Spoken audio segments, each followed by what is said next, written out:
Sa isang bayan sa Mindanao, pinaniniwalaan na may mga aswang na nananatiling buhay at gumagala-gala. Ayon sa matatandang full-time sa pagkakalat ng tsismis, ang mga aswang daw ay nahati sa 3 hanay. Una, ang mga aswang na talagang halang ang kaluluwa. Ito ang mga uri ng mga aswang na kapag nakasalubong mo sa daan, bukas ay isa ka ng masarap na sisig sa hapagkainan nila. Sinasabing ang mga ganitong aswang ang siyang nagkakalat ng lagim sa bawat baryo noon. Sila ang mga kalaban ng mga albularyo o manunugis. Ang pangalawang uri naman ng aswang sa listahan ay ang tinuturing nilang walang tiyak na plano sa buhay. Ito raw ang mga aswang na hindi alam kung ano ba talaga ang gustong kainin, kung hayop ba o tao. Pero ang sabi na matatanda, madalas na hayop ang binibira ng mga ito. Hindi sila mababait, pero hindi rin naman sila mababangis. Parang sila ang nasa mababang uri ng aswang. Ang pangatlo naman ay ang sinasabi naman na mababait na aswang, kung saan walang naniniwalang may ganito. Kasi una sa lahat, wala namang mabubuting aswang para sa kanila. Sa kabila ng mga kumakalat-kalat na kwento tungkol sa mga aswang, nasa isang tabi si Usman na abala sa paghimas ng kanyang alagang panabong na manok. Bata pa lang ay nakahiligan na niyang mag-alaga ng manok. Nang sa ganon, meron siyang ipangsasabong. Minanan niya ang walang kakwenta-kwentang ugali ng kanyang ama na nauna nang namatay dahil sa katangahan. Nahulog ang tatay niya sa construction site dahil sa kakalingon sa babaeng maganda. Nang mawala ang ama ni Usman, siya ang pumalit na sabongero. Bagay na kinasakit naman ang ulo ng kanyang ina. Dahil mas pinili pa nito na maging hari sa sabungan kaysa maging bida sa eskwelahan. Kapag ako napikon sa iyo, Usman, yung mga alaga mong manok, gagawin kong adobo yan. Puro na lang yan ang inaatupag mo Bakit hindi ka magtrabaho nang meron kang maambag sa pamilya natin? Sa araw-araw na ginawa ng Diyos, laging galit ang 70 anyos na si Aling Nena. Umaga hanggang hapon. Kung ano-anong salita na ang pinakakawalan nito, na siya namang buong pusong sinasalo ni Usman. Manok ko na naman ang pinag-iinitan nyo. Wala namang ginagawa sa inyo to Bakit ba laging mainit ang ulo mo sa akin, Nay? Nakakatulong naman ako dito sa bahay kahit na nagsasabong lang ako. Isusumbat mo pa sa akin yung mga panalo mo sa sabong? Lintik ka pala Sugal yan Gusto mo yan ang ipampaaral natin sa kapatid mong bunso? Aba, hindi mo alam na ang masama, kahit gamitin mo sa kabutihan, ay masama pa rin. Ay naku naman Nayo, kabisado ko na yan Aray! Nakatikim ng batok ang binata. Sa lahat ng pagbatok sa kanya ng ina ay maging ang manok na hawak niya ay natakot. Kumuwala yon sa kanya at tumalon palayo. Sige, mamiloso ko ka pa. Papalayasin na talaga kita rito. Ayus-ayusin mo ang buhay mo Kapag wala ka pang nahanap na trabaho ngayong taon, abay lumayas ka na rito. Mahiya ka naman sa ate mo sa ibang bansa. Umaasa ka na lang lagi sa padala niya Galit na pumasok sa loob ng bahay ang ginang. Naiwan na lang na napapakamot sa ulo ang binata. Mula nang mawala ang kanyang ama, naging mainitin na ang ulo ng kanyang ina. Ayaw na ayaw kasi ni Aling Nena ang pagsasabong. Yun din kasi ang madalas na pag-awayan ng mga magulang ni Usman. Isang malalim na paghinga na lamang ang pinakawalan niya. Ay nako, kapag ako talaga yumaman, papaliguan ko to si nanay ng pere. Kaya lang naman yan inis na inis sa akin kasi wala na naman sigurong pera. Inisikaso na lamang ni Usman ang mga manok niya na pinangalanan niyang Fernando, Eddie, Lito at Rudy. Mga pangalan niyo na mga paborito niyang action star. Huwag kayo mag-alala. Makakalis din tayo sa pagbamaltrato sa inyo ni nanay. Basta gagalingan niyo lang lagi kapag may laban tayo. Parang tangang kinakausap ni Usman ang mga manok. Nakita naman siya ni Buboy, ang kanyang nakababata at bunsong kapatid. Lumapit ang bata sa kanya habang hawak ang teddy bear nito. Kuya, nagsasalita ba ang mga manok? Ang pinagsasabi mo, manok nga yan. Bakit mo sila kinakausap? Alam mo, kahit hindi sila nakakapagsalita, nakakaintindi yung mga yan. Ikaw, nakakapagsalita ka. Bakit hindi ka makaintindi? Ha? Buti pa ang manok kahit hindi nakakapagsalita, nakakaintindi. Pero ikaw hindi. Kahit ilang beses ka pang kausapin ni nanay. Abat, loko ka! Ay! Naglakad na palis ang bata na parang wala lang nangyari. Hindi naman na ikinagulat ni Usman ang inasal ni Buboy. Kahit kasi 6 na taong gulang pa lang yon, may mga oras na parang matanda kung mag-isip at magsalita ang batang yon.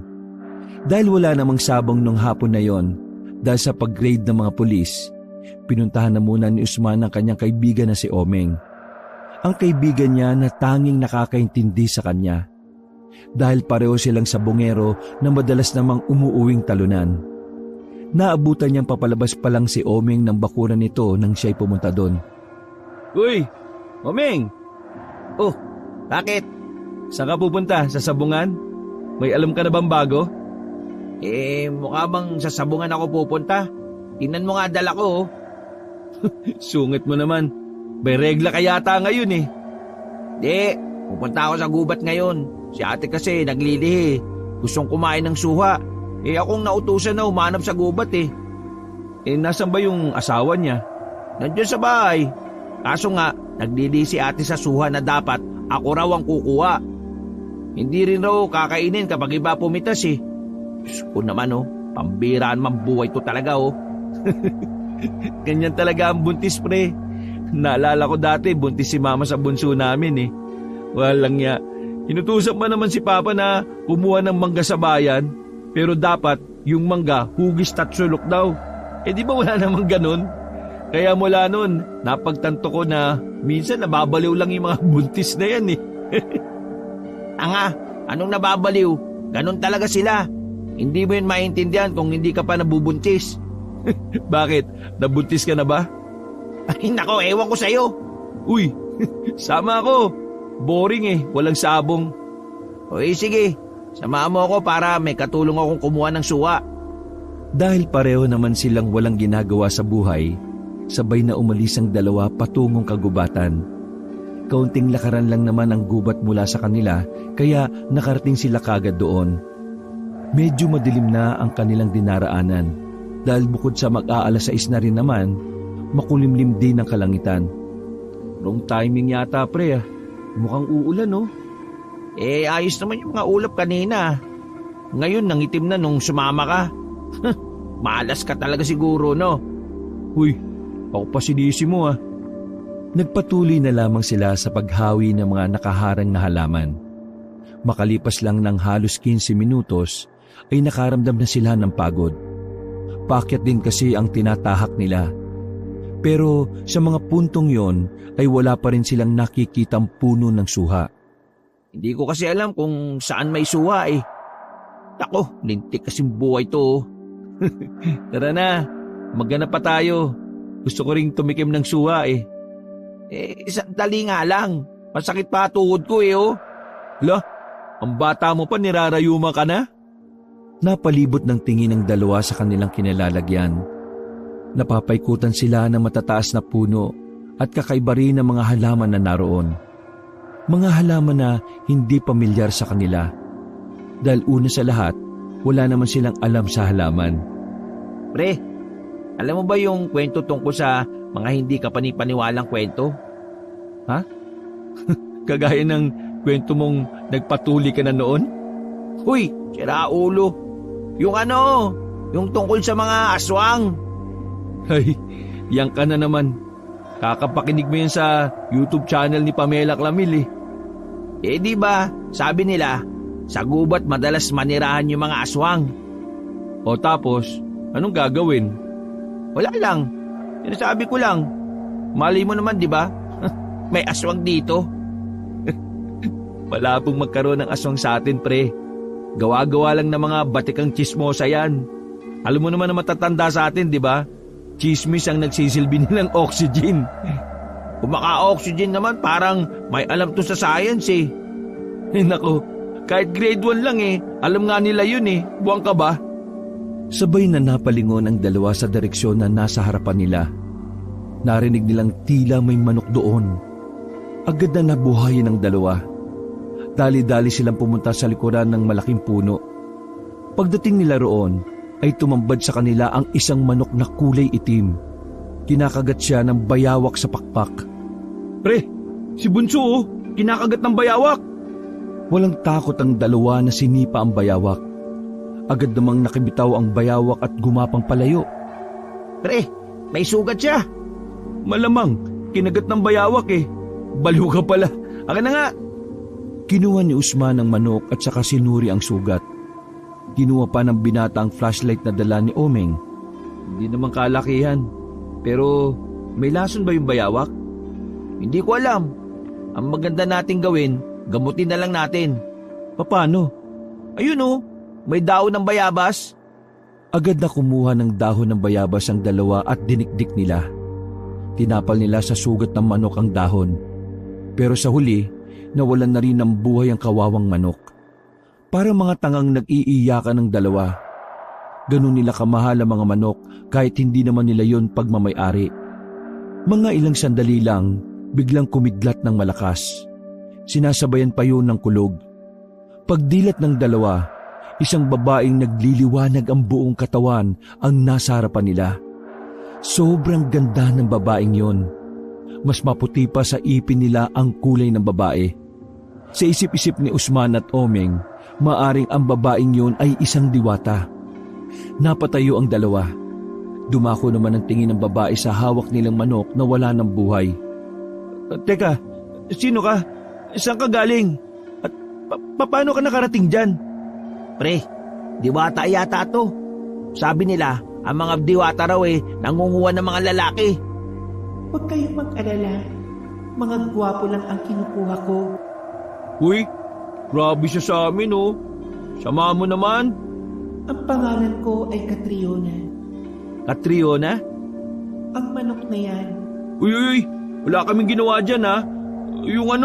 Yung bayawak ang umano dyan. Di ba, Omeng? Oo, tama.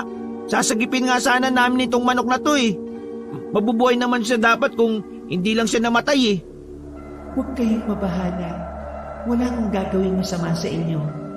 Sa halip, meron akong gantimpala para sa inyong dalawa. Lumapit sa kanila ang babae. Kinuha ng diwatang yun ang manok. Laking gulat na magkaibigan nang mabuhay ang manok. Ha? Paano nangyari yun? Isa akong reyna sa biringan. Dahil nasaksihan ko ang... Hindi naman dito ang biringan ah. Kaya paano magiging reyna ka dito? Ang biringan ay maraming portal sa kahit saang sulok ng bansa. Kaya kahit saan pwede kaming lumabas, kaya pwede ba? Manahimik ka kung ayaw mong gawin kitang palakang-baog. Napatras ng kaunti ang dalawa dahil sa pagsigaw ng babae. Huminga ng malalim ang diwatang si Catriona. Bilang reyna sa biringan na nakasaksi sa kabutihan ng tao, kayong dalawa ay bibigyan ko ng gantimpala para sa tangkang pagligtas kay San Pedro na aking kaibigan. Pero bago yun, may nais muna akong itanong sa inyo. Tahimik lang na nakikinig ang dalawa. Kung kayo ay nasa isang alanganing sitwasyon, may isang ina na nasa bingit ng kamatayan, at ang pagligtas sa kanya ay magiging dahilan kung bakit hindi mo makukuha ang gintong inaasam. Ano ang gagawin nyo? Uunahin ang ginto o uunahin ang ina? Unahin ko yung ginto. Hindi ko naman nanay yun eh. Sino ba yun? Sandaling napaisip si Usman. Unang pumasok sa kanya ang inang si Nena.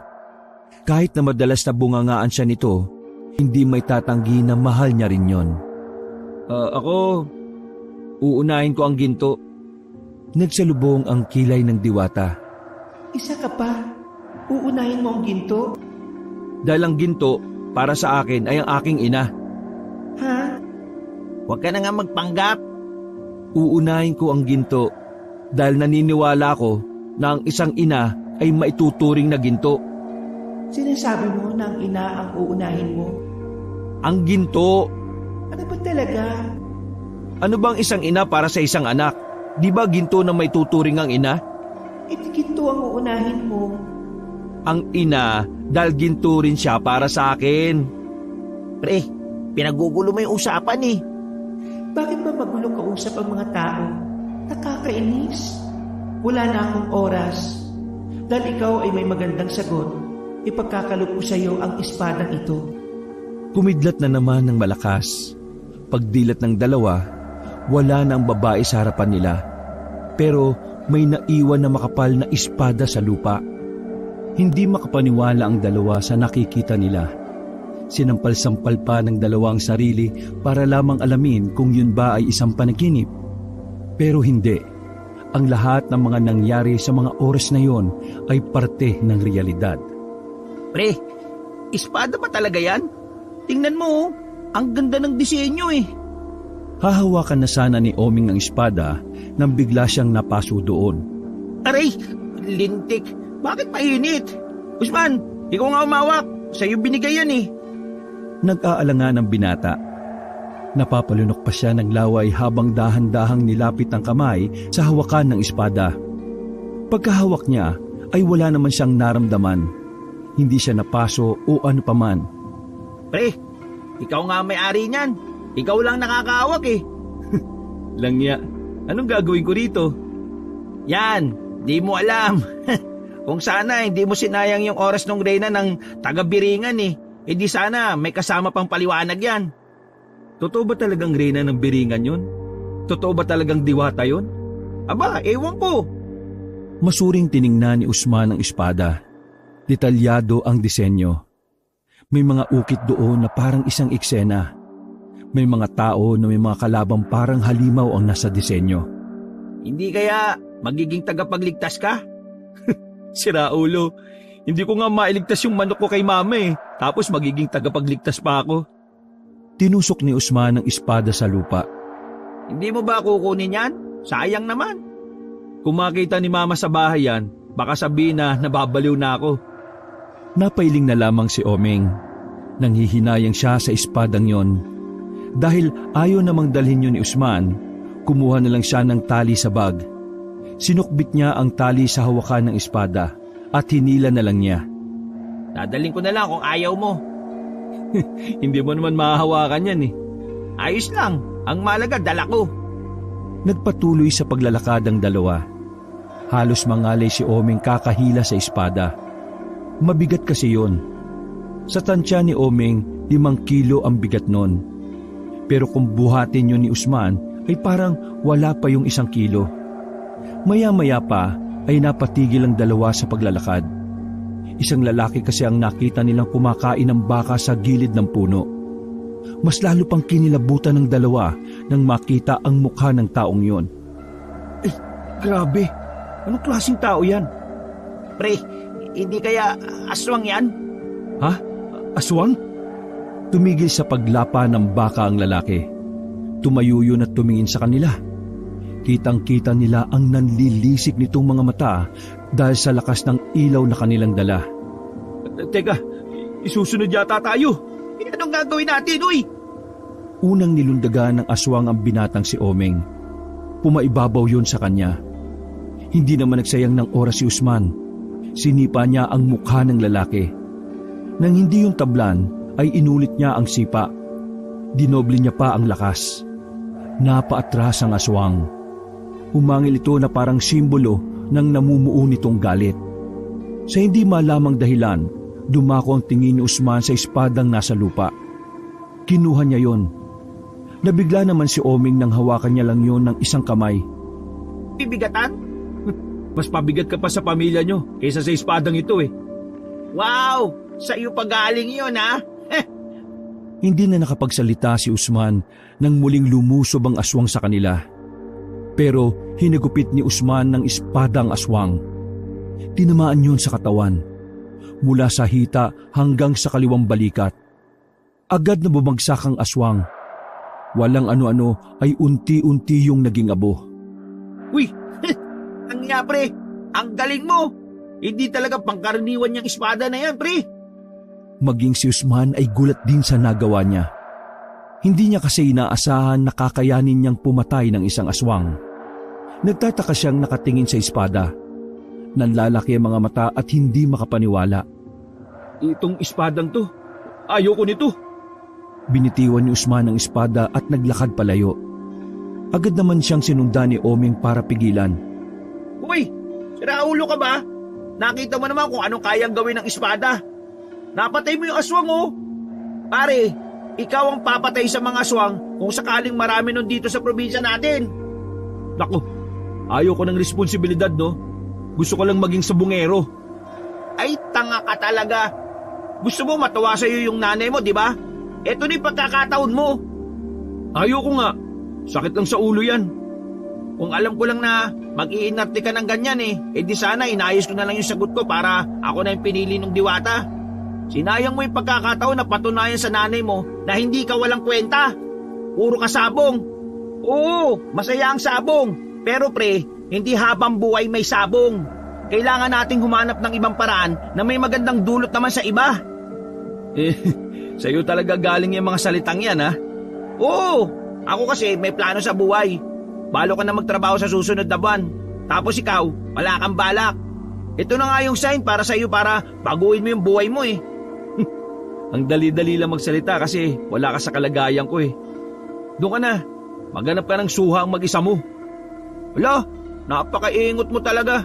Kakainis. Naglakad na paalis si Usman. Hindi na rin siya pinigilan pa ni Omeng. Naunang umuwi si Usman sa kanilang bahay ng malalim ang iniisip. Tahimik lang siya sa gilid. Nagtataka na sa kanya ang ina dahil sa unang pagkakataon, palagay ni Aling Nena ay may tumatakbong makabuluhang bagay sa utak ng anak. Hay, mag-igip ka na ng galon sa bakuran. Mawawalan daw ng tubig bukas ng tanghali. Hindi nagsalita si Usman. Diretso lang siyang lumabas ng bahay. Lutang niyang binuksan ng gripo at kinabit ang hose. Ay, isahod mo yung galon. Bakit kaldero yung sinasahod mo? Sabog ka ba? Sakalang natauhan ng binata. Agad niyang sinahod ang isang galon at saka tulala na namang umupo sa gilid.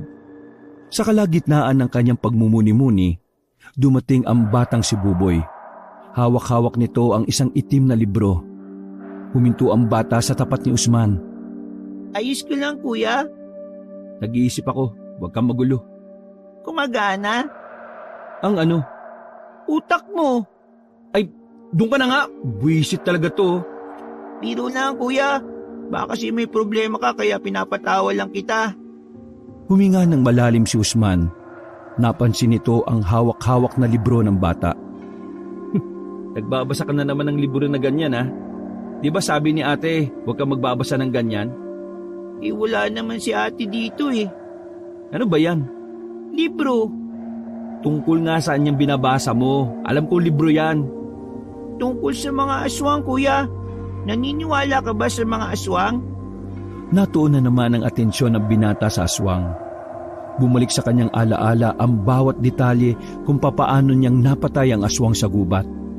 Napapailing siya. Sa dinami-rami ba naman kasi ng taong mabibigyan ng espada, bakit siya pa? Parang nagsisisi na siya na sumama siya kay Omeng. Kuya, totoong mga aswang. Sabi dito sa librong ito, muling mabubuhay ang mga aswang at mag-aasik ng lagim. Pero may isang lalaki na magiging tagapagligtas. Napukang ang atensyon ni Usman sa sinasabing iyon ng bata. Anong pangalan ng lalaki sa libro na yan? Musan. Busan? Napaisip sandali si Usman. Napagtanto niya na kapag inayos sa mga letra sa pangalang Musan, Usman ang kalalabasan. Patingin nga ng librong yan. Inagaw ni Usman ang libro. Isa pala yung comics. Sa unang 2 pahina, nakita niya roon ng drawing na may 2 binata. Sa lapag, meron namang patay na aswang. Ang isang binata ay may hawak na espada. Nang tingnan naman ni Usman ang ibang pahina, ay wala naman itong nakasulat. Blanko lang ang mga yon. Saan ba nakuha itong libro na to? Binigay sa akin ng matandang lalaki. Sino matandang lalaki? Hindi siya nagpakilala Basta ang sabi niya, basahin ko lang ang mga nasa loob ng librong ito. Makakaroon daw ito ng karugtong kapag natapos na ng tagapagligtas yung kanyang misyon. Palihim na kinilabutan si Usman. Pakiramdam niya, may koneksyon ang mga ginagawa niya sa librong yon. Sige na, kuya. tumulala ka muna. Kanina pa puno yung galon, no?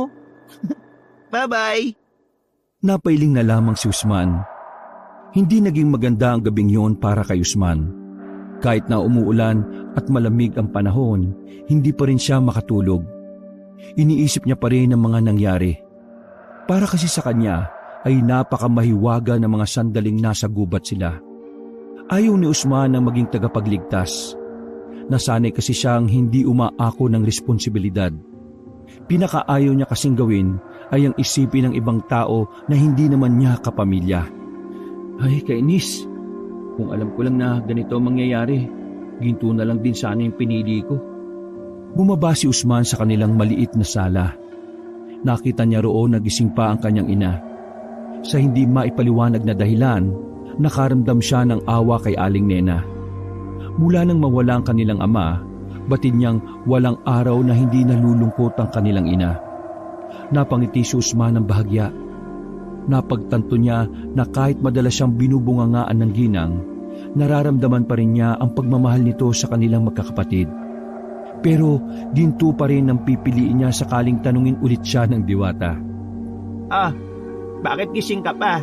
10:00 na. Mahinahon ng ginang.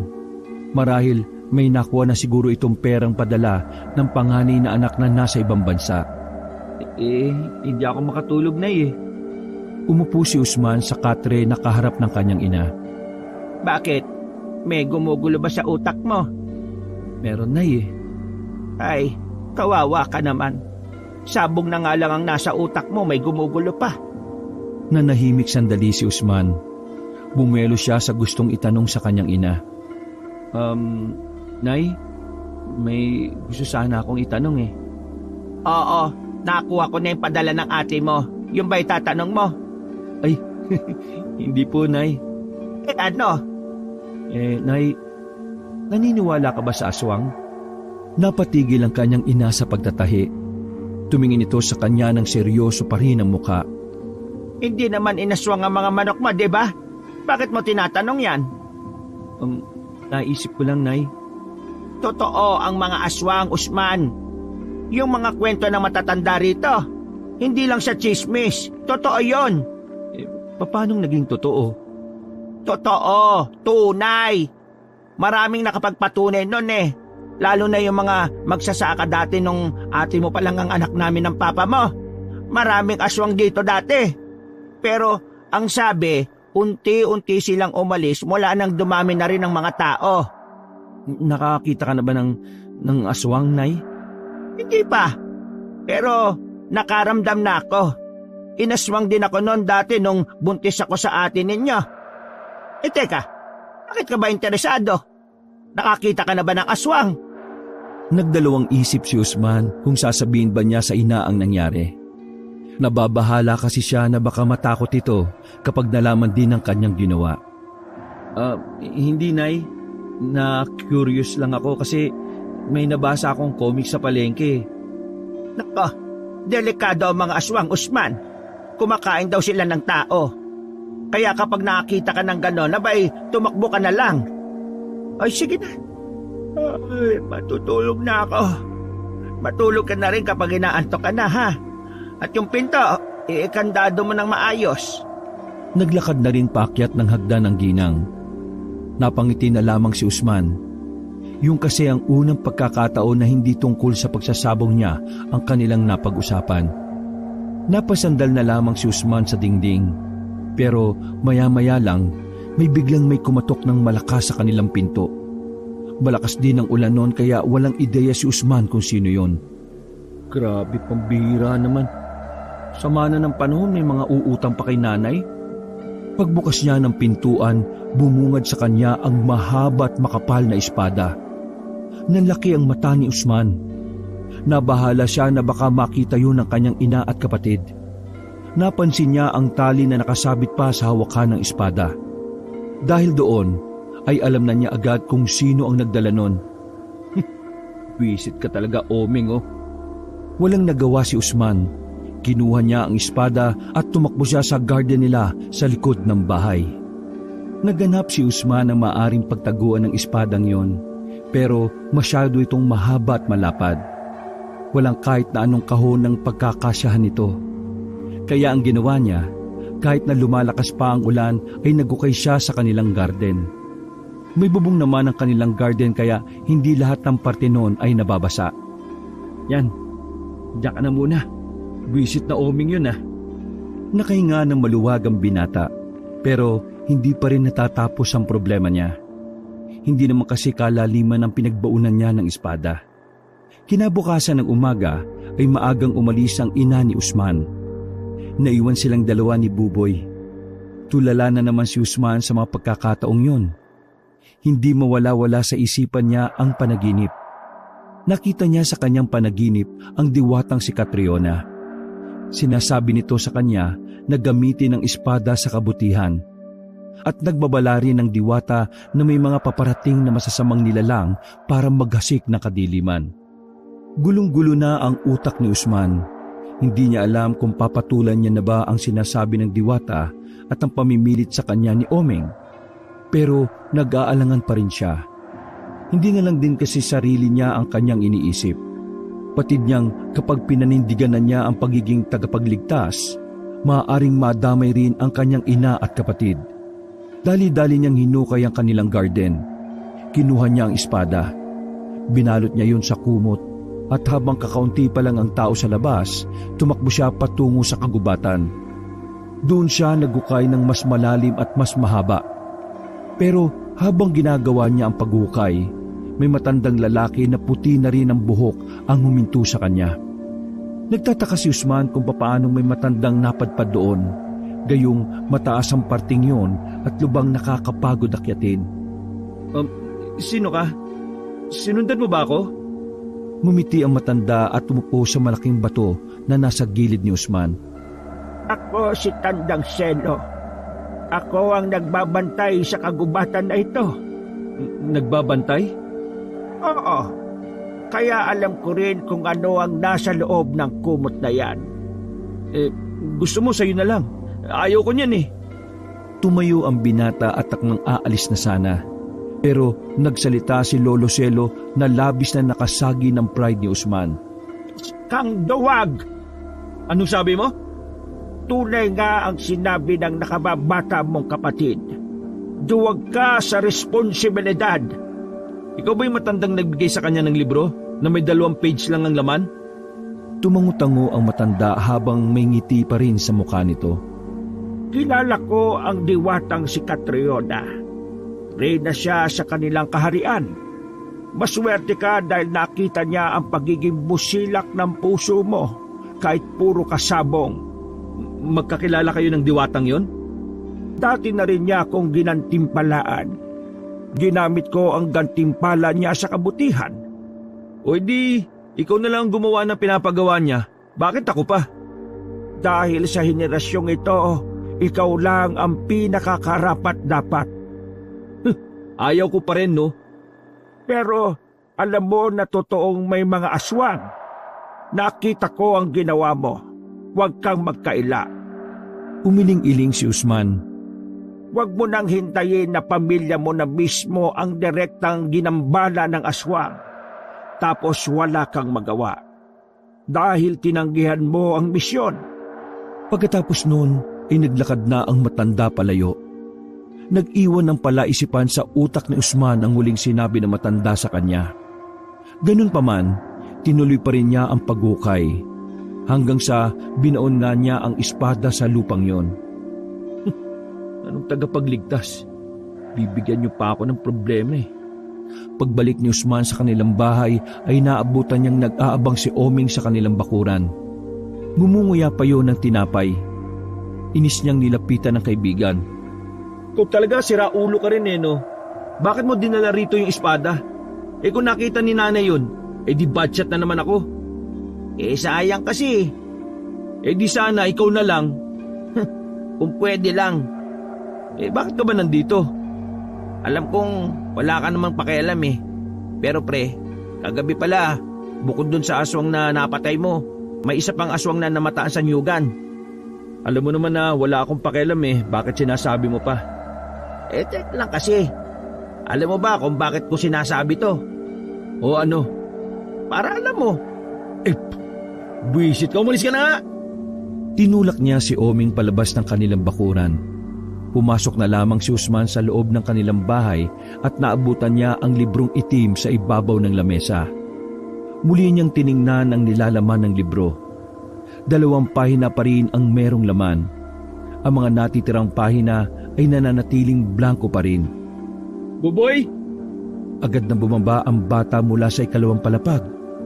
Nagtataka itong tumingin sa kanya. Itong libro mo, pakalat-kalat.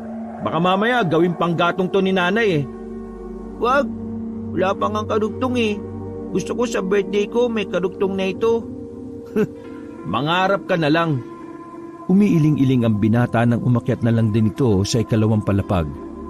Natulog lang siya ng natulog. Maggagabi na nang magising siya.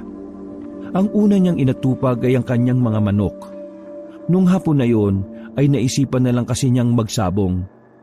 Kinuha niya ang manok na si Eddie. Hinihimas-himas niya pa yun nang bigla siyang makaramdam ng kakaibang pamamanhid sa kanyang kanang kamay. Nabitiwan niya si Eddie. Aray, buwisit. Nangyayari sa akin? Bakit ganito? Hanggang sa hindi na niya namalayan na humahakbang na pala ang kanyang paa. Uy, ano to? Bakit ako naglalakad mag-isa? Pabilis ng pabilis ang lakad ni Usman hanggang sa tumatakbo na pala siya. Dinala siya ng kanyang mga paa sa kagubatan. Huminto siya sa harapan ng mismong pwesto ng pinagbaunan niya ng espada. Ay nako, sinasabi ko na nga ba eh. Kahit na ayaw hukayin ni Usman, parabang may nagtutulak sa kanya na gawin ang bagay na yon. Hindi niya kayang pigilan. Sunod-sunuran lang siya sa kanyang kamay.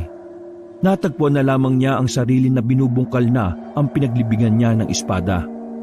Hanggang sa tuluyan na nga niyang nakita ang espada. Kinuha niya yon. Paghawak niya sa espada, may narinig siyang tila mga yabag ng paa.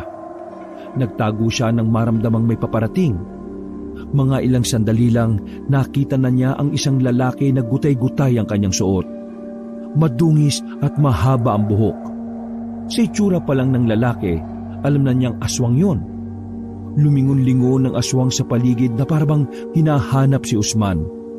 Tahimik lang ang binata kahit na nasa kanya naman ang espada. Nakahinga ng maluwag si Usman nang maramdaman na umalis na ang aswang. Madilim na nang lumabas siya ng kagubatan. Daladala niya na ang espada kahit na ayaw niya. Binalot niya na lamang yun ng kumot. Dahil ayaw niyang makita siya ng kanyang ina na may dala siyang ganong klase ng patalim, dumiretso na muna siya sa bahay nila Oming. Mabuti na lang din talaga ay si Oming lang ang tao sa bahay noong mga oras na yon. Oh, daladala mo na yan. Ibig sabihin ba niyan tinatanggap mo na maging... Anong tinatanggap na pinagsasabi mo? Kusa akong dinala ng mga paa ko ron. Para akong hinaltak papunta doon sa pinaglibigan ko nito eh. Tira, ulo ka nga talaga. Bakit mo naman yan inilibing? Ayaw ko nga kasi na maging tagapag-ano. Pero tingin ko, kailangan ko na lang talagang manindigan. Yan ang gusto ko sa'yo. Omeng, may nakita kong aswang sa gubat. Ngayon lang. Tingin ko, Nako, marami sila dito. Pero nagtatago lang. oo, ganun nga. Ay, sa dami ba naman ng tao, bakit ako pa kasi yung napili eh? Nakakainis. Paano na yung sabong ko? Matagal pa bago magkaroon ulit ng sabungan dito. Kaya yan na lang muna ang pagkaabalahan mo. Pumatay ka na lang muna ng aswang. Ang saya nun, di ba? Natigil ang kanilang pag-uusap nang may dumaan na nagtitinda ng balot. Tumigil yon sa tapat ng bakuran nila Omeng kahit na hindi naman sila bibili. Sandaling napatingin sila sa lalaking yon. Sumenya si Omeng na hindi sila bibili. Pero kakaibang ngiti lang ang itinugon nito sa kanila. Nang lalapitan na sana nila ang lalaki, bigla na lang may pinukol na kutsilyo ang lalaki patungo kay Omeng. Mabilis na tinulak ni Usman ang kaibigan. Habang ang nagtitinda naman ng balot ay nagmamadaling makaalis. Abay, lokong yun ah. Yung mata niya, aswang siya. Hindi maintindihan ni Usman ang nararamdaman niya ng mga sandaling yon. Parang may kung anong nagtutulak sa kanya na sundan ng lalaki. Tila hindi rin mapakali ang kanyang kamay habang hawak ang espada. Pre, Tingin ko, eto na yun. Bahala na. Wala naman akong choice eh. Napipilitang tumakbo si Usman patungo sa direksyon na pinuntahan ng lalaki. Nabahala siya nang makita ang lalaking yon na pumasok sa kanilang bakuran. Sakto naman na noong mga sandaling yon ay naroon si Buboy na mag-isang naglalaro. Buboy! Umalis ka dyan! Pero huli na ang lahat. Hawak na ng lalaki ang kanyang nakababatang kapatid. Bitiwan mo yan! Di ba ikaw yung tuta ng diwata? Tingnan natin kung ano ang magagawa mo. Abay, siraulo ka pala eh. Hindi ko naman gusto maging kalaban nyo eh. Pinilit lang nila ako. Kaya bitiwan mo na yan. Hindi mo ako kalaban. Manahimik ka. Pinatay mo ang kasama ko. Ah, kasama mo ba yon? Eh, hindi ko sinasadya. Kaya nga nakikiusap ako sa iyo eh. Huwag mo nang idamay ang batang yan. Lahat ng malalapit sa iyo ay dadamay ko. Total, uubusin mo rin naman ng mga aswang. Hindi ba? Aray! Napasigaw ang lalaki nang biglang kagatinyo ni Buboy. Nang mabitiwan nito ang bata ay dali-daling tumakbo si Buboy palapit sa kanyang kuya. Ngayon natin subukan yung tapang mong aswang ka. Tinanggal ni Usman ang nakabalot na tela sa espada. Pagangat ni Usman ang espadang yon ay kuminang pa ito sa ere. Napanganga naman ng batang si Buboy. Pagkabahala naman ang bumakas sa mukha ng aswang. Sige pre, paslangin mo na yan! Walang ano-ano ay mabilis na tumakbo si Usman palapit sa lalaking yon. Tinamaan niya ang lalaki sa balikat. Pero nakatalon pa yon palabas ng kanilang bakuran at nagpalit ng anyo bilang paniki. Lumipad yun ng paggewang-gewang. Kuya, ang galing mo! Isa ka bang tagapagligtas? Daldal mo. Pumasok nga muna tayo. Nang masigurong umatras na nga ang aswang, ay pumasok na sila sa loob ng bahay nila. Wala roon ang ginang na si Nena kaya malayang hawak-hawak ni Usman ang espada. Omeng, yung pakiramdam ko, Bakit? May masama ka bang nararamdaman? hindi. Buhay na buhay ang dugo ko. Parang sinasabi ng puso't isipan ko na panindigan ko na ito. Ang sarap. Ang sarap pala ng pakiramdam. Nakatingin pa si Usman sa espada. Maging siya ay namamangha sa biglang pagbabago ng kanyang pananaw. Pero kakaiba ang aswang na yun ha. Hindi siya naging abo. Kaya dapat, magsanay ka pare. Excuse me, nandito po ako. Ay, oo nga pala. Uy, ikaw Buboy, wag ka magsasabi kay nanay tungkol dito ha. Pagagalitan ako nun. Sabihin mo muna sa akin kung ikaw ngayon nasa libro ng tagapagligtas. Ay nako, hindi no. Pinagsasabi mo. Basta, wag kang maingay kay nanay ha. Hindi ako magsasabi sa kahit na sino, sa isang kondisyon. Pre, bata ba talaga yung kapatid mo? Ewan, 1 taon na yata yan sa loob ng tiyan nung sinilang eh. Kailangan makumpleto ang laman ng librong itim ko. Paano ko naman gagawin yun? Ako ba gumawa niyan? Pambira ka. Basta, huwag ka magsasabi ha. Kahit magkano, bibigyan kita. Nanahimik na ang batang si Buboy. Muli namang binalik ni Usman ang tela na pinambabalot niya sa espada. Tanga! Nanay mo! Ano? Tanga si nanay? Baliw! Ibig ko sabihin nanay mo, nandyan na! Itago mo na yan, bilis! Natatarantang tumakbo paakyat si Usman. Inilagay niya ang mahabang espada sa ilalim ng papag niya. Habol ang kanyang hininga nang masigurong nasa maayos na kalagayan na ang espada, bumaba na rin siya sa kanilang sala. May bisita ka pala, Usman. Hindi ka man lang naghanda ng pagkain nagluto naman ako. Oh, hindi na po, Tita Nena. Ayos lang po ako. Hindi, sumabay ka na sa amin sa pagkain. Hiya-hiya pa to. Gusto rin naman. Bibig mo, bisita yan. Mama, alam niyo po ba, si Kuya? Sobrang kaba ang naramdaman ni Usman ng mga sandaling yon. Pati rin si Omeng ay hindi rin makahinga ng maayos. Sinenyasan na nga ni Usman si Buboy para lang hindi ito magsumbong. Ano ang kuya mo? Tumingin muna si Buboy kay Usman. Sumilay ang nakakalokong ngiti ng bata. Si Kuya po ay tao. Nakahinga ng maluwag si Usman at Omeng noong mga sandaling yon.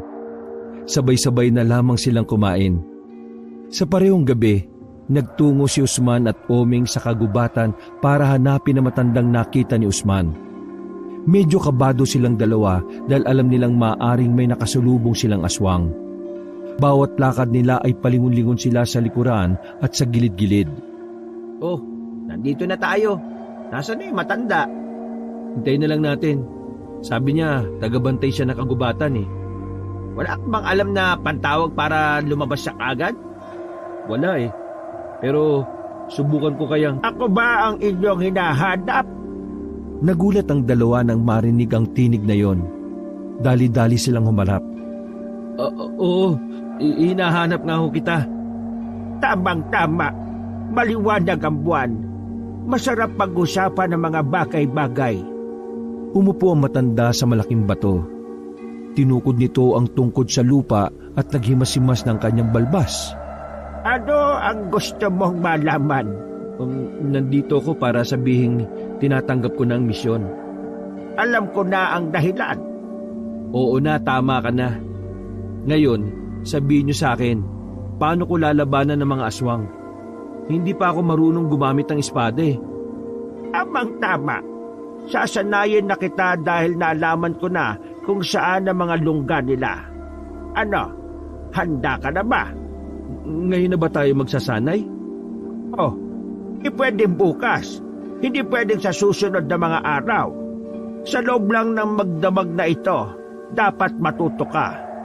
Dahil kung hindi, bahala ka na sa buhay mo. Pambihira naman.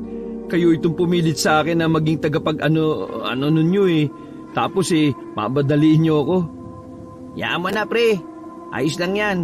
Kung konti lang matututunan mo, yung iba, matututunan mo na lang yun sa karanasan mo. Tama ang kaibigan mo. Hindi lahat matututunan mo mula sa iba. Tumayo ang matanda.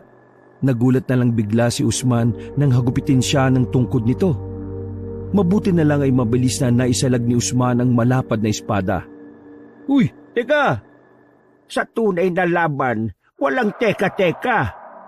Labanan mo ako na para kung aswang na kailangan mong paslangin. Kayo na! Muling lumusob ang matanda. Parang magkasing edad lang silang dalawa sa kung paanong gumalaw si Lolo Selo. Sa katunayan, mas mabilis pa nga itong humagupit kumpara kay Usman. Huy! Matanda ka ba talaga? Aray! Tinamaan ni Tandang Selo ng tungkod ang binata sa tiyan. Yan pa lamang ang ginagawa ko sa iyo pero nabibinipit ka na kagad. Tandaan mo, mas malala at brutal ang mga aswang. Pinilit bumangon ni Usman. Nakakaramdam na siya ng panliliit at insulto. Hindi siya papayag na matandang uugod-ugod lang ang tatalo sa kanya. Kaya siya naman ang umatake noong mga sandaling yon. Pero laking gulat ni Usman nang salagin lang ng matanda ang espada gamit lamang ang tungkod. Maging si Oming ay natumba sa kinauupuan nang dahil sa labis na gulat. Pinagpapapalo na matanda si Usman hanggang sa mabitiwan na ng binata ang hawak nitong espada. Walang palag si Usman. Tuluyan na siyang natalo sa laban na yon. Nawalan pa siya ng malay dahil tinuktok siya sa ulo ni Tandang Selo. 4:00 na ng madaling araw nang magising si Usman. Napabangon siya kaagad nang makita niyang nasa isang kubo na sila. Nasaan tayo, Oming? Nandito tayo sa bahay ni Tandang Selo. Nawala ka ng malay sa laban niyo eh. Diyos ko, napakahina. Tinungkod ka lang na matanda eh. Nasaan na si Tandang Selo? Maglalaban ulit kami. Aray! Ay, sakit. Naramdaman ni Usman ang pagkirot ng ibang parte ng kanyang katawan. Angya, paano ko harap sa mga aswang kung sa matanda lang hindi na ako manalo? Pwede ka namang humarap sa kanila. Napatingin silang dalawa ni Oming sa pintuan ng kubo. Pumasok ang matanda at dala ang pinakuluang barakong kape.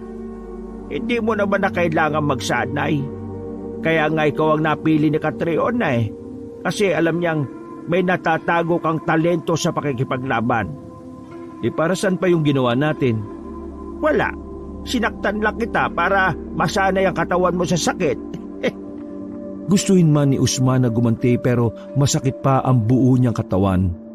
Pakiramdam niya ay binugbog siya ng taong bayan. Ano yan, pre? Hindi ka pwedeng umuwi ng ganyan.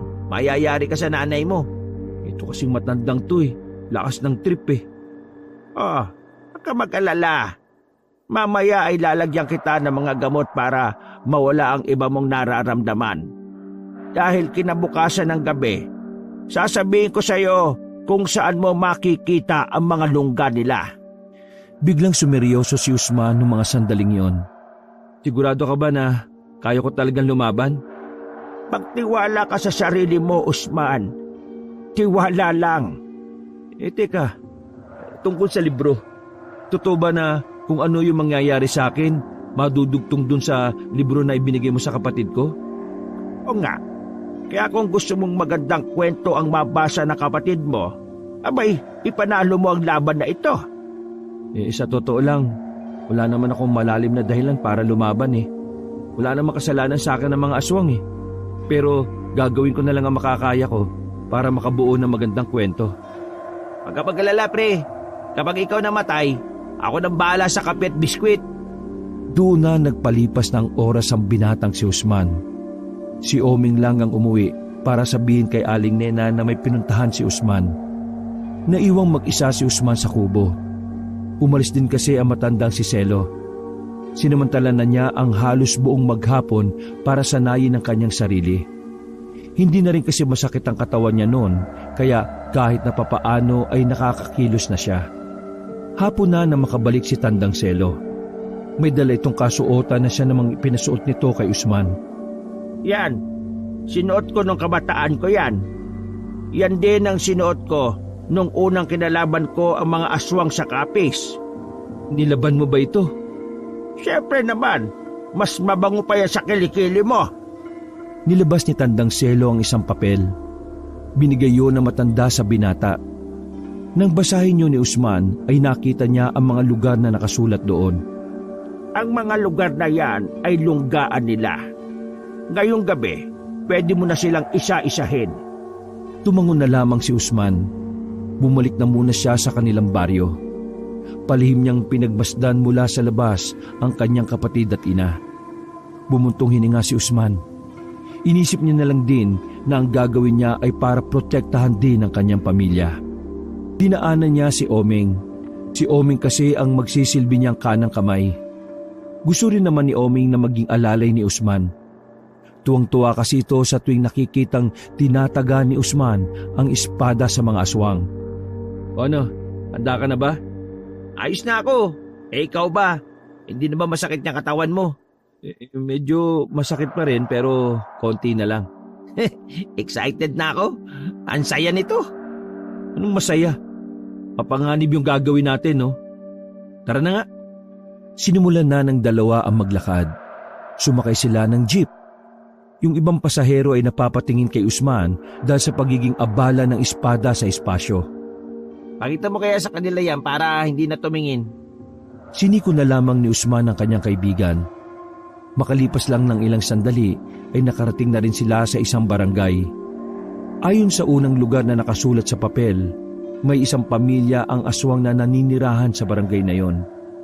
Kalmado lang si Usman nung mga sandaling yon. Hindi niya rin maunawaan kung bakit parang naglaho ang kaba sa kanyang kalooban.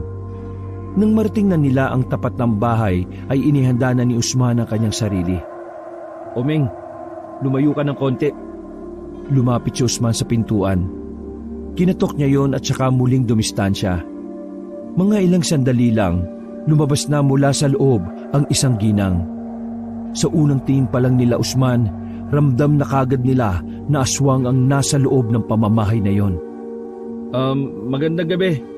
May itatanong lang sana ako. Hindi nagsalita ang ginang, pero masama na ang tingin nito kay Usman. Aswang po ba kayo? Pagsabing yun ni Usman ay agad na pumasok ang ginang sa loob ng bahay. Maya-maya lamang ay may mga lumabas na mula sa likuran. Nasa 6 sila. Lahat ng mga yun ay umaangil at nagsisimula na rin maging mabangis. Oo, isa-isa lang. Biglang lumundag ang isang aswang kay Usman. Nahawakan siya nito sa balikat, pero mabilis siyang nakadistansya. Nung oras na yon, batid ni Usman na mabilis ang mga aswang na yon. Pero ang mas pinagtataka niya ay ang pagiging kalmado niya pa rin sa kalagitnaan ng kaganapan na yon. Sige, ako naman! Tumakbo palapit si Usman sa isang aswang na pinakamalapit sa kanya. Akala ng aswang ay pangkaraniwang espada lamang ang hawak ni Usman. Pero nang dumampi na yon sa balat ng aswang, ilang sandali lang ay agad na naging abo yun. Nanlalaki ang mata ng mga aswang. Hindi sila makapaniwala na ganun lang kadali na namatay ang kasamahan nila. Lumusob pa ng sabay-sabay ang 5 aswang. Habang kumakain naman ng popcorn si Omeng, namamangha siya sa pinapakitang kahusayan ng kanyang kaibigan na si Usman. Para kasing isang bida sa pelikula ang binata, na kahit ilang beses atakihin ay lagi lang itong nakakailag. Pagwasiwas ni Usman ng espada, malakas na hangin ang humahambalo sa mga aswang. Dahilan para humambalo sila sa tapat ng bahay. Naglakad si Usman sa mga aswang.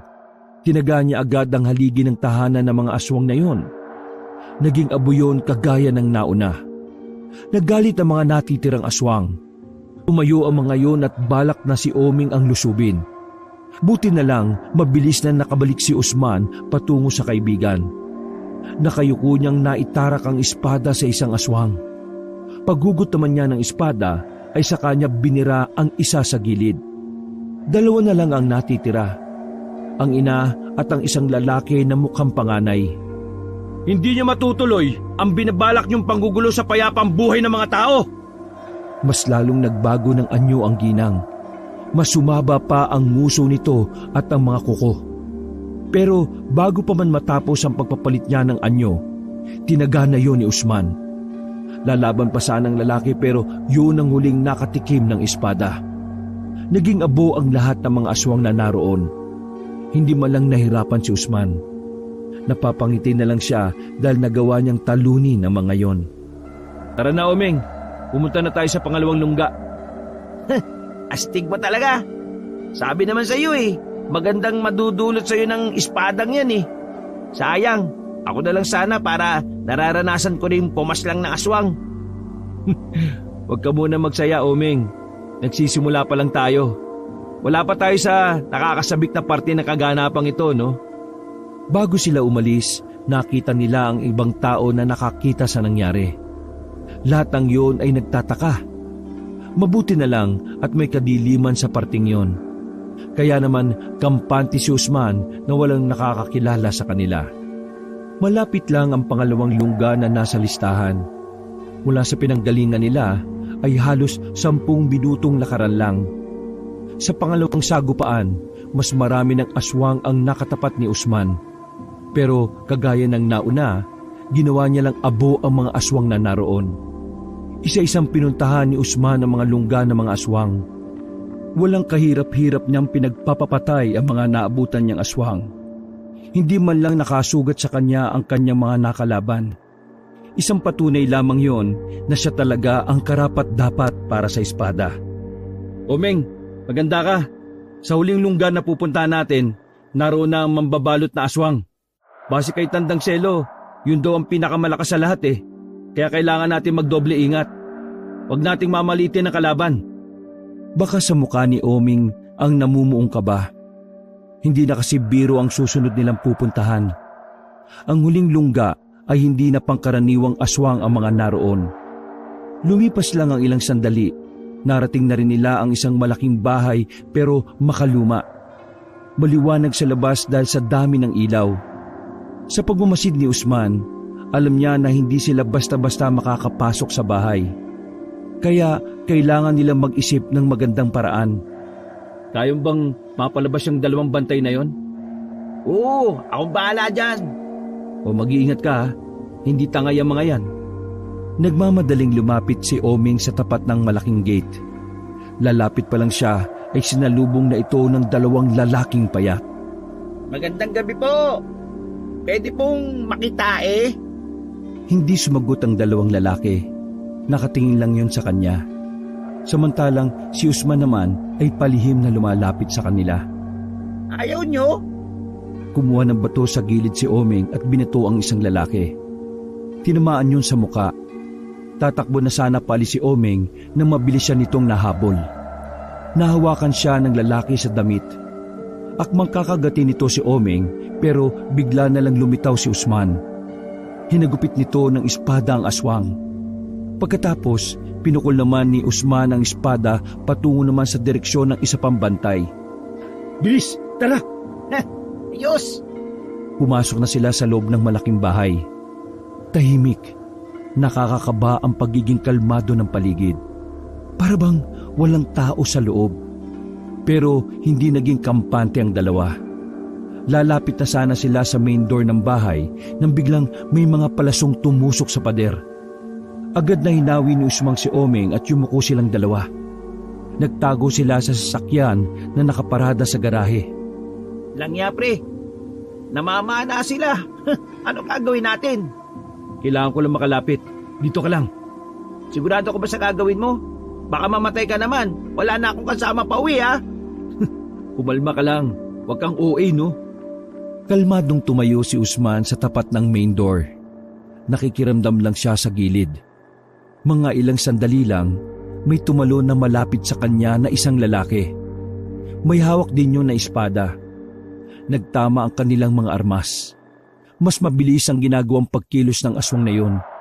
Pero di hamak na mas malakas ang bawat pagwasiwas ni Usman. Nasaan ang amo mo mambabalot? Sa halip na sumagot ang lalaki ay muli itong umatake. May sinabo yon na kung anong powder sa harapan ni Usman. Dahil doon, napuwing ang binata. Naging bentahin naman yon ng aswang para patamaan ng espada ang binata. Napaatras si Usman. Tagas agad ang dugo sa kanyang braso. Pero hindi yun ininda ni Usman. Dahil sa mga sandaling yon, mas lalo siyang ginanahan na makipaglaban. Itinaas niya sa ere ang kanyang espada. Mula itaas ay winasiwas niya yon sa direksyon ng kalaban niya. Malakas na hangin naman ang humambalo sa aswang. Bumalandra yon sa gate. Tutuluyan na sana ni Usman ang aswang na yon pero biglang may dumating. 3 aswang din na kasing katawan lang ng 2 bantay. Meron ka pa palang backup ha? Omeng, ngayon na! Tuwang-tuwa si Omeng dahil sa wakas magagamit na rin niya ang napulot niyang granada sa gubat. Agad na inalis ni Omeng ang pin ng granada. Hinagis nito ang granada sa kinaroroonan nila Usman. Mabilis din namang nakapagtago si Usman sa gilid. Lasog-lasog ang katawan ng 3 aswang. Pero buhay pa ang aswang nang may hawak ng katana. Hindi na nagsayang ng oras si Usman. Tinaganan niya yun sa likuran. Nang mapatumba na ang kalaban sa labas, tuluyan nang nakapasok sa loob ng malaking bahay si Usman. Pero sa kasamaang palad, wala roon ang mambabalot na aswang. Wala siyang inabutang kahit na sino sa loob. Pero nararamdaman ni Usman na may mga nagmamasid sa kanya roon. Huwag na kayo magtago! Alam kong nandiyan kayo! Lumabas na kayo! Tapusin na natin to ngayong gabi! Naglabasa ng mga nasa itaas. Hindi yun bababa sa 10. Lahat ng yun ay nakatakip ng itim na tela ang mga mukha. Parang mga ninja yun pero aswang. Hindi inaasahan ni Usman na sabay-sabay na lulusob sa kanya ang mga nilalang na yon. Kahit na mabilis umilag si Usman, sa dami ng umaatake sa kanya ay nahihirapan na rin siya. Idagdag pa na ang unang tinamaan sa kanya ay ang kanang kamay niya.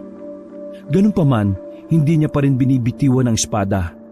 Maigpit ang hawak niya roon kahit may tagas na ng dugo mula roon. Mas may mga utak ang mga ito kumpara sa kanina. Pag-atake ulit ng mga aswang ay nagawang tamaan ni Usman ang isang lalaki. Pero sa halip na maging abo, bigla na lang naging katawan ng puno yon. Ha? Ilusyon? Tama, isang ilusyon lang ang mga ito. Kailangan ko lang mahanap kung alin dito ang totoo. Dahan-dahang umatras si Usman.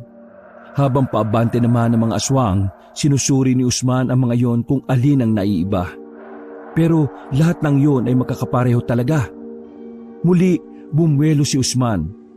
Pagwasiwas niya ng malakas ng espada, tumalsik ang mga yon sa pader. Pero wala pa rin nangyari. Hindi pa rin lumalabas ang tunay. Wisit, hirap nito ah.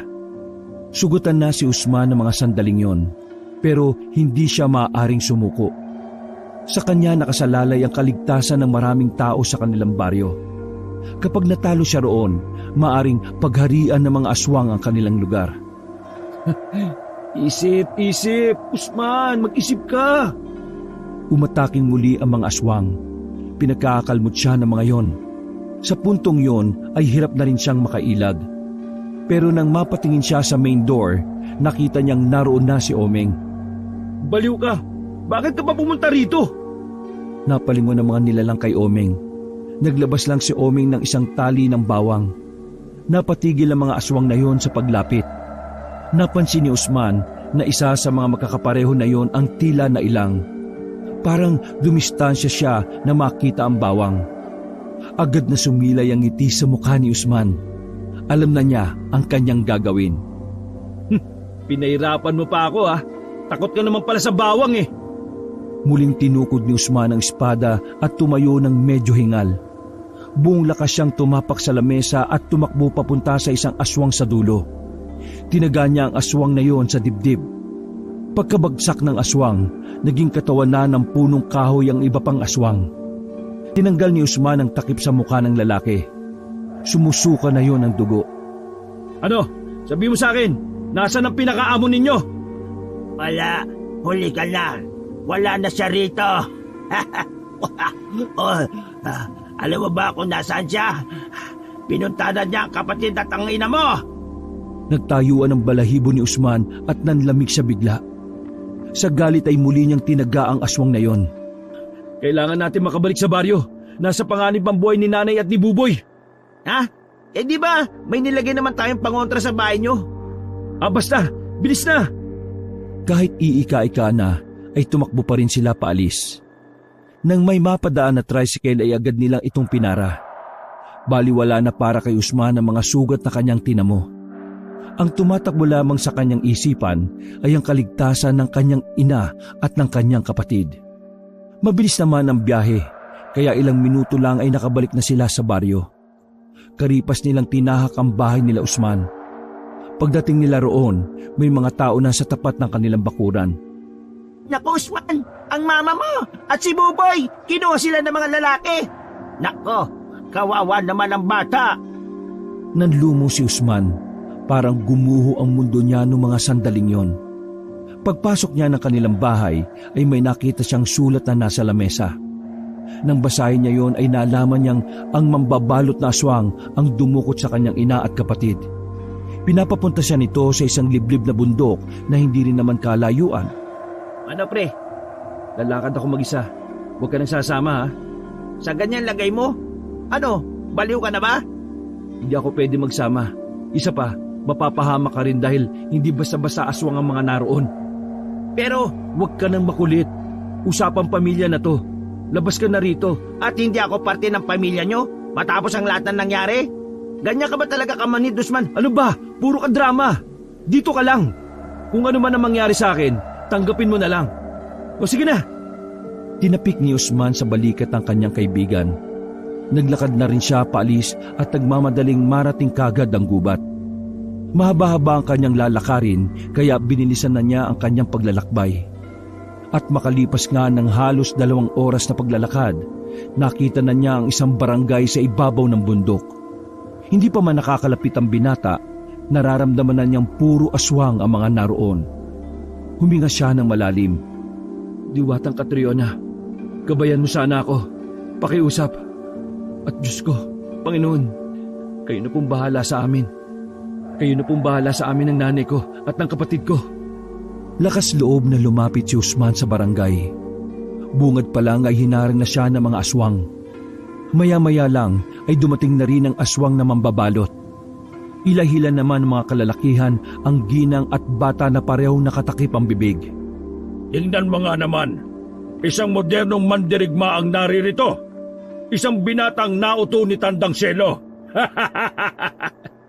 Pakawalan mo silang dalawa. Ibibigay ko ang espadang ito. Bakit? Tingin mo ba interesado ko dyan? Alam mo kung anong kailangan ko? Ang ulo mo! Kung ganon, malalaman natin yan. Pumorma na ng pakikipaglaban si Usman. Iho, hindi ka pwedeng lumaban sa akin. Kasi kapag ginawa mo yon, itong dalawang ito, gugulong ang ulo. Kaya kung ako sa'yo, kung gusto mo pa silang mabuhay, sumuko ka na sa akin. Umiling-iling ang kanyang ina. Maging si Aling Nena ay hindi papayag sa gusto ng mga aswang. Pero hinagis ni Usman ang espada sa harapan ng pinunong aswang. Kasunod noon ay lumapit ang mambabalot na aswang. Pinagsasapak siya nito sa muka sa harapan ng kanyang ina at kapatid. Hindi pa nakontento ang aswang na yon. Pinagkakalmot nito si Usman sa likuran. Malakas nga ang espadang dala-dala mo, pero kulang ka pa sa karanasan. Hindi mo ako matatalo dahil wala ka pa sa kalingkingan ko, bata! Napatingin si Usman sa kalangitan. Nakita niyang may itim na ulap at ang panakanakang kidlat na naiipon doon. Natawa na lamang si Usman. Bagay na ipinagtaka naman ng mga aswang. Anong nakakatawa, ha? Nakakatawa kasi dumadating talaga ang tulong kapag nasa bingit ka na ng kamatayan eh. Anong pinagsasabi mo? Nagulat na lang silang lahat nang biglang tumama ang kidlat sa espada ni Usman. Tinamaan din ng ibang aswang, habang ang mambabalot naman ay nakailag. Tumayo si Usman. Parang nagkaroon siya ulit ng panibagong lakas. Wala na siyang nararamdamang hapdi sa kanyang katawan. Dinampot niya ang espada na mainit-init pa. Nagpatunog siya ng leeg at direktang tumingin sa pinuno ng mga aswang. Pagbabayaran mo ang ginawa mo sa ina at kapatid ko, pati na rin ang pagpaplanong kasamaan sa sangkatauhan. Walang sinayang na pagkakataon si Usman. Isa-isa niyang pinagtatataga ang naroong aswang. Susubukan pa sanang tumakas ng pinunong aswang pero pinukul ni Usman ang espada sa direksyon nito. Tinamaan yun sa likuran at tumagos pa sa dibdib. Makalipas lang ang ilang segundo ay unti-unti na rin yung naging abo. Tinanggal ni Usman ang busal sa kanyang ina at kapatid. Maigpit niyang niyakap ang mga yon. Anak, ang galing mo naman. Teka, ikaw ba talaga yan? Hindi ganyan ang anak ko yung sugarol na sabongero pa. Ay, si kuya talaga yan. Tagapagligtas kaya siya, di mo lang alam. Nagsana yan si kuya na umawak ng espada eh. Di ba kuya? Tumango-tango si Usman. Nay, Buboy, ligtas na kayo. Pwede na tayong umuwi. Hindi ako makapaniwala. Ganyan ka na lang sana, Usman. Diyos ko, kaysa magsabong-sabong ka. Nagtawanan na lamang sila ng mga sandaling yon. Sabay-sabay na silang umuwi at nakabalik naman sila ng ligtas. Tuwang-tuwa si Oming nang malaman na natalo na nga ni Usman ang mga aswang. Ganun ba nang nangyari, hindi pinagsabi nila Usman ang tungkol sa pagiging tagapagligtas niya. Ayaw niya kasing maging bukas na libro ang buhay nila sa publiko. Makalipas ang isang linggo, kaarawan na ng batang si Buboy. Simpleng handaan lamang naman ang nangyari. Pero espesyal ang regalo na ibinigay ni Usman para sa kapatid na bunso. Buboy, naalala mo yung sinabi na matanda na kapag natapos na ang misyon ng tagapagligtas, madudugtungan ang kwento sa librong ito? Ito na oh. Basahin mo, buo na yung libro. Halos magtatatalon sa tuwa ang batang si Buboy. Pero hindi pa pala doon nagtatapos ang lahat. Napalingon sila sa labas ng bakuran nang makita roon si Tandang Selo at ang babaeng si Catriona. Nakasuot ang mga yon ng pangsimpleng tao lamang. Pre, di ba sila ano yun? Usman, kilala mo ba sila? Nay, mga kaibigan sila. Mga mabubuting kaibigan na kabutihan din ang nais. Nilapitan ni Usman ang dalawa sa labas. Nakangiting nagsalita si Catriona sa kanya. Usman, dahil natalo mo ang mga aso, may gantimpala ako ulit sa'yo. Bibigyan kita ng manok. Total, mahilig ka sa sabong. Halos magningning ang mata ni Usman noong mga sandaling yon. Sumenyas ang babae sa gilid at may lumabas doon na isang lalaki. May bit-bit na bilao. Ha?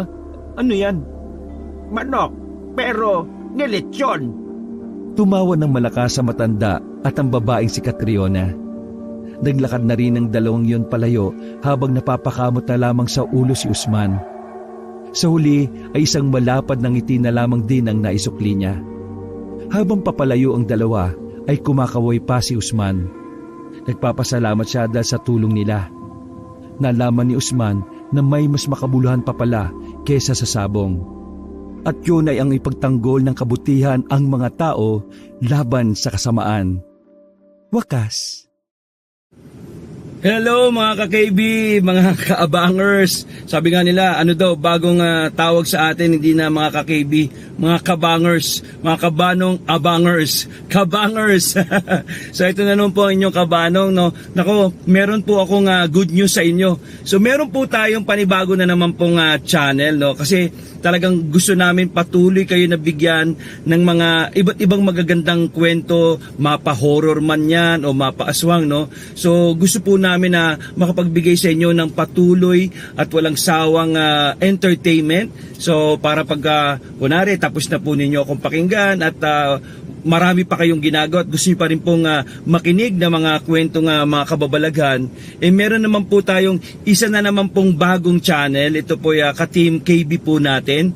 Ito po ay ang mga kwento ni Lola Telang. Yan. So babae naman po na matanda ang magkukwento sa inyo. Pero ang boses sa likod ng Lola Telang ay walang iba kundi si Miss Yvette Tagura Resurrection. Opo, actually po itong si Miss Yvette, kung hindi niyo po nitatanong, siya rin po ay isang batikang voice actor o voice actress. Opo, sa mga Korean telenovela, mga Mexican novela. Siya po ay nagdadub at siya rin po ay nagdedirect, okay, ng mga characters po. Okay, so kasama po natin siya sa dubbing. And at the same time, ito malupit, artista po ito. Kung kayo po ay nanonood ng Wow Mali noon ni Joey De Leon, di ba meron pong mga prank doon? So siya po ay artista, okay, doon sa Wow Mali. So kumbaga hindi lang po ito voice actress, kundi talagang artista po ito on camera. Ayan. So ngayon po ang maganda ho niyan ay na-invite na po natin siya na maging ka-Team KB po natin at magbibigay sa inyo ng mga kwentong kababalaghan, horror at saka mga aswang, no. So ang good news niyan, kasama rin po ako dito ni Lola Telang. Opo, yung kumbaga si Miss Yvette, siya si Lola Telang at iba pang mga iba't ibang boses ng babae, iba't ibang characters. Ngayon, pagdating naman sa lalaki, ako naman po, ang inyong abang lingkod, ang magboboses. So, for the first videos, ako po magiging kapartner niya. Yan. Kaya kumbaga talagang grabe, hindi na po kayo mabibitin sa pakikinig sa ating mga horror and aswang channel, no. Marami na po tayong ini-invite talaga para mag-entertain sa inyo. Dahil sabi ko nga madalas, no, palagi nakikita ko po sa comment na yung mga OFW especially po na talagang alam niyo po habang nagtatrabaho, imbis na nai-stress sila, pagod, 'di ba? Ang daming problema dito sa Pilipinas. Ito po daw ang nag-e-entertain sa kanila. Kaya nga sabi ko nga po sa mga scriptwriters natin na sana po yung ating mga stories, bagamat horror to, bagamat aswang channel po tayo, ay wag naman po masyadong nakaka-stress yung story. Kumbaga meron pong sometimes may halong comedy para talagang nagiging masaya pa rin kayo. Tapos ang ending po niya ay maganda. O, di ba? Kaya yan po ang kaibahan natin sa mga iba't ibang channels ng horror. So bukod sa may mga dramatization, talagang may imagine nyo talaga yung eksena dahil nga po talagang dinadrama po namin ito, ay may magaganda rin po itong mga ending. Kumbaga hindi kayo mababad trip, no? So tapos kumukuha pa po tayo ng mga malulupit na mga voice actors and actresses. Ayan, para po mag-entertain sa inyo. So ngayon po, meron po tayong kauna-unahan, okay, na video. Kaya so again, talaga pong sana po ay mahiling ko po sa inyo isang malupitang suporta. Mag-subscribe po tayo dito sa mga kwento ni Lola Telang na channel. This is a horror channel, no? So sana po ipakinggan nyo rin po. Mag-like po kayo. Don't forget to like, ha. Tama po yung ibang naibasa ko sa comment na minsan po ang dami pong views, pero mag-like at comment parang hindi po balanse. Alam niyo po, sa totoo lang, yun na lang po ang pinakatulong niyo po sa amin. Kaya alam niyo po, sabi ko nga, yung mga nagko-comment kayo, nababasa ko po yun at yun po ang nagpapalakas sa amin, di ba? Kasi sa totoo lang, ang hirap po talaga biro mo magkukwento ka 1 oras mahigit, di ba? Pero pag nakita ko po yung mga comment nyo, di ba, yung mga like nyo, sobra po talaga kaming nai-inspire uli na gumawa po ng mga kwento para sa inyo. Kaya sana nga po, masuportahan nyo rin po kami ng pag-comment, pag-like, at syempre, mas maganda, yung mga hindi pa, kumbaga bago lang sa channel namin, mag-subscribe po kayo. Alright po, so maraming salamat po. So once again, ihanda na po ang inyong mga headset, okay, yung mga earpods po ninyo at pakinggan po natin ang mga kwento ni Lola Telang.